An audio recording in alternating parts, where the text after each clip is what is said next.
So hello student, आपका क्या आ गया न्यू वीडियो। क्या सामान्य ज्ञान अयोध्या राम मंदिर से संबंधित और अयोध्या से संबंधित बहुत ही very very most important question है और रावण के बीच भी संबंध का क्वेश्चन आंसर है। तो चलिए अपने पहले प्रश्न को स्टार्ट करते हैं, क्योंकि यह सभी सरकारी नौकरियों परीक्षा के लिए बहुत ही बेटर क्वेश्चन आंसर है। तो चलिए अपने पहले प्रश्न को स्टार्ट करते हैं। रावण के परिवार का वह कौन योद्धा था जो राम रावण युद्ध में श्री राम की ओर से लड़ रहा था। तो कौन था जो रावण के परिवार का था और राम की ओर से लड़ रहा था। तो कौन था, तो ऑप्शन नंबर बी हो जाएगा सही जवाब। क्या विभीषण था जो राम की ओर से लड़ रहे थे। तो हमारा पहले का बी हो जाएगा सही जवाब। बहुत ही खतरनाक क्वेश्चन है, सभी को ध्यान से अच्छे से याद कर लीजिए। अब दूसरा क्वेश्चन को बताते हैं ध्यान से। वह कौन वीर था जो रावण को 6 माह तक अपनी काख में दबाए रहा था।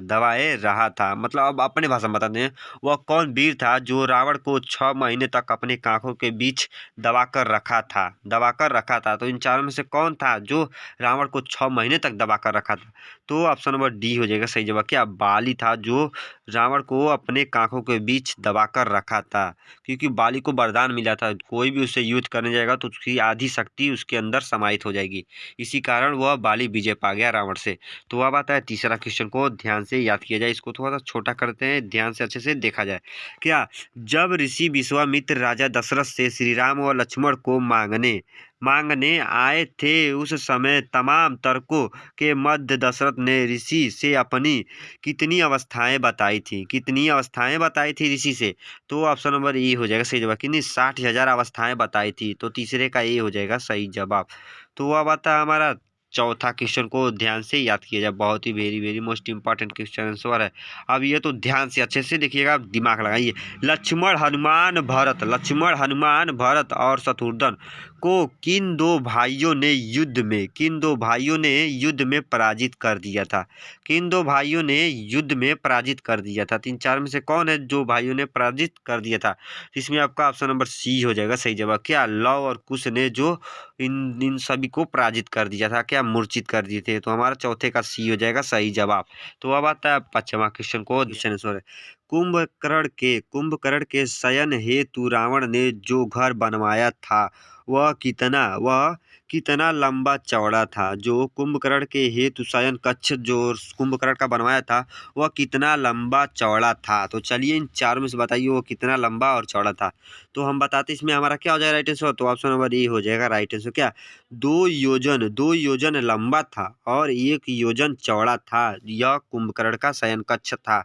तो पांचवें का हमारा ए हो जाएगा सही जवाब। तो अब आता है हमारा 6वां क्वेश्चन को ध्यान से याद करें हम लोग।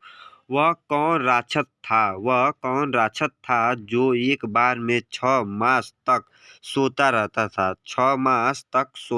था। तो 6वां का हमारा कौन हो जाएगा राइट आंसर। तो ऑप्शन नंबर बी हो जाएगा सही जवाब। क्या कुंभकर्ण था जो 6 माह तक सोता रहता था। तो 6वें का बी हो जाएगा सही जवाब। तो अब आता है 7वां क्वेश्चन को ध्यान से याद करें हम लोग।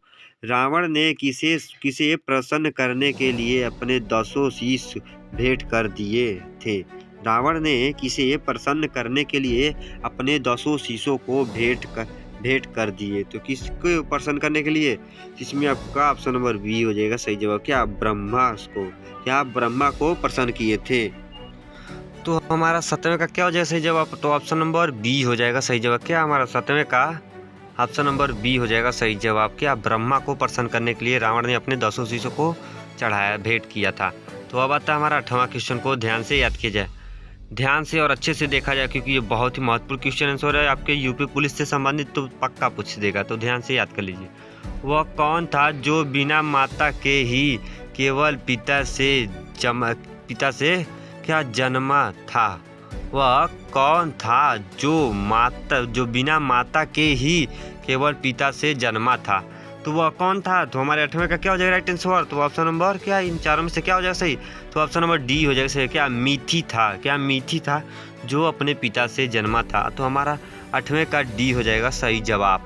तो अब आता है हमारा 9वां क्वेश्चन को ध्यान से याद किया जाए। वेरी वेरी मोस्ट इंपॉर्टेंट है। इनमें से किसने एक पांव पर खड़े होकर 5,000 वर्षों तक तपस्या किया था। तो 9वें का हमारा क्या हो जाएगा सही जवाब? तो ऑप्शन नंबर सी हो जाएगा सही। क्या? विभीषण ने। क्या? विभीषण ने किया था। तो हमारा 9वें का सी हो जाएगा सही जवाब। तो अब आता है हमारा 10वां क्वेश्चन को अच्छे से याद करें हम लोग। क्या? सीता हरण के पूर्व सोने का मृग बनकर कौन आया था? जब सीता हरण हुआ था उससे पहले सोने का मृग, सोने का हिरण बनकर कौन आया था माता सीता के सामने? तो कौन आया था? तो हमारा 10वें का ऑप्शन नंबर बी हो जाएगा सही। जो क्या? मारीच आया था। क्या? मारीच आया था। तो हमारा 10वें का बी हो जाएगा सही जवाब। तो अब आता है हमारा 11वां क्वेश्चन को ध्यान से याद कीजिए। पत्थर की शिला बनी अहल्या। क्या? पत्थर की शिला बनी अहल्या का उद्धार किसने किया था? अहल्या का उद्धार किसने किया था? तो 11वें का हमारा ऑप्शन नंबर ए हो जाएगा सी। क्या? श्री राम ने किया था उद्धार। क्या? श्री राम ने किया था उनका उद्धार। तो अब आता है हमारा 12वां क्वेश्चन को ध्यान से याद किया जाए। वह कौन महर्षि थे जिन्होंने पिता की आज्ञा से अपनी माता का सिर काट लिया था। तो वो कौन थे महर्षि? तो इसमें आपका 12वें का ऑप्शन नंबर डी हो जाएगा सर। क्या? परशुराम। क्या? परशुराम थे। क्या? परशुराम थे जो अपने माता का सिर काट लिया था अपने पिता की आज्ञा से। तो हमारा 12वें का डी हो जाएगा सही जवाब। तो अब आता है हमारा 13वां क्वेश्चन को ध्यान से याद किया जाए। वह कौन महर्षि थे जो संपूर्ण समुद्र जल को चुल्लू में भरकर पी गए थे?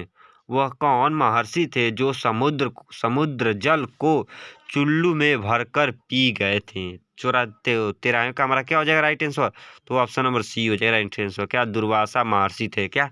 दुर्वासा महर्षि थे। तो 13वें का हमारा सी हो जाएगा सही जवाब। तो अब आता है 14वां क्वेश्चन को ध्यान से याद कीजिए। क्या? शूर्पणखा। क्या? ध्यान से देखिएगा। शूर्पणखा।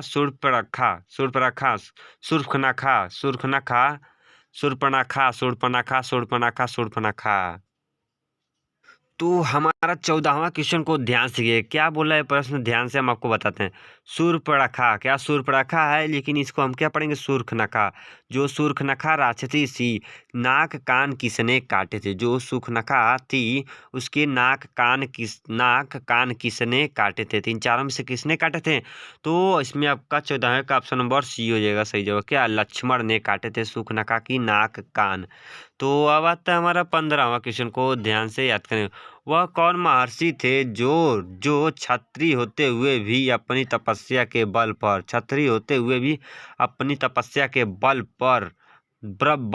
क्या महर्षियों में गिने जाते हैं अपनी तपस्या के बल पर महर्षियों में गिने जाते हैं। तो 15 के कौन है? तो ऑप्शन नंबर सी हो जाएगा राइट। क्या? विश्वामित्र थे। क्या? विश्वामित्र थे। तो 15 का सी हो जाएगा सही जवाब। तो अब आता है 16वां क्वेश्चन को ध्यान से याद करते हैं। वह कौन राजा था जिसे महर्षि विश्वामित्र क्या सशरीर स्वर्गलोक भेज रहे थे? वह कौन राजा था जिसने महर्षि विश्वामित्र सशरीर स्वर्गलोक भेज रहे थे? तो कौन थे जो विश्वामित्र को स्वर्गलोक भेज रहे थे? वो कौन राजा थे? तो 16वें का हमारा ऑप्शन नंबर बी हो जाएगा राइट। क्या? त्रिशंकु थे। क्या? त्रिशंकु राजा थे जो महर्षि विश्वामित्र को वह स्वर्गलोक भेज रहे थे। तो 16वें का हमारा बी हो जाएगा सही जवाब। तो अब आता है 17वां क्वेश्चन को ध्यान से याद करें। इनमें से कौन था जो सूर्य को फल समझकर खाने के लिए उसके पास चला गया था? Very very most important question answer है। क्या? इनमें से कौन था जो सूर्य को फल समझकर खाने के लिए चला गया था? 3 4 में से कौन था? ये तो आप भी जान रहे होंगे कौन था। वो हमारे हनुमान जी थे। क्या? हनुमान जी थे जो सूर्य को फल समझकर खाने के लिए चले गए। तो 17वें का सी हो जाएगा सही जवाब। तो अब आता है 18वां क्वेश्चन को ध्यान से याद करें। वह कौन महर्षि थे जिन्होंने अपनी पत्नी को क्या प्रस्तर शिला बन जाने का श्राप दिया था। प्रस्तर शिला मतलब पत्थर बन जाने का श्राप दिया था। वह कौन महर्षि थे जिन्होंने अपनी स्वयं पत्नी को ही पत्थर बन जाने का श्राप दिया था? तो कौन था? तो ऑप्शन नंबर डी हो जाएगा सही। क्या गौतम थे जो अपनी स्वयं पत्नी को ही श्राप दे दिए, जिन्होंने पत्थर के रूप में परिवर्तित हो गई थी। तो अब आता है हमारा 19वां क्वेश्चन को ध्यान से। वह कौन ऋक्ष था जिसकी क्या सृष्टि ब्रह्मा ने अपनी अपनी क्या जबाई से की थी? वह कौन ऋक्ष था जिसकी सृष्टि ब्रह्मा ने अपनी जबाई से की थी? तो वो कौन था इन चारों में से? तो कौन था? हमारा 19वें का ऑप्शन नंबर बी हो जाएगा राइट। क्या जामवंत थे? तो हमारा बी हो जाएगा सही जवाब 19वें का। तो अब आता है 20वां क्वेश्चन, ध्यान से याद कीजिए। श्री राम के राज्याभिषेक के समय निम्न में से कौन 500 नदियों का जल लाया था? वेरी वेरी मोस्ट इम्पॉर्टेंट है। जब श्री राम लंका से अयोध्या लौट गए थे तो उस समय उनका राज्य अभिषेक होने के लिए कौन ऐसा वीर था जो 500 नदियों का जल लाया था? तो कौन इन चारों में से कौन ऐसे वीर थे जो 500 नदियों का जल लाया था? तो इसमें हमारा ऑप्शन नंबर सी हो जाएगा राइट आंसर। क्या जामवंत थे जो 500 नदियों के जल लाए थे श्री राम का राज्याभिषेक होने के लिए? तो हमारा 20वें का सी हो जाएगा सही जवाब। तो आई होप कि मेरे प्यारे वाले स्टूडेंट आपको वीडियो बहुत ही अच्छा लगा। तो इस चैनल पर नए हो तो एक लाइक और सब्सक्राइब करना। मिलते हैं नेक्स्ट वीडियो में। जय हिंद, जय भारत, वंदे मातरम दोस्तों।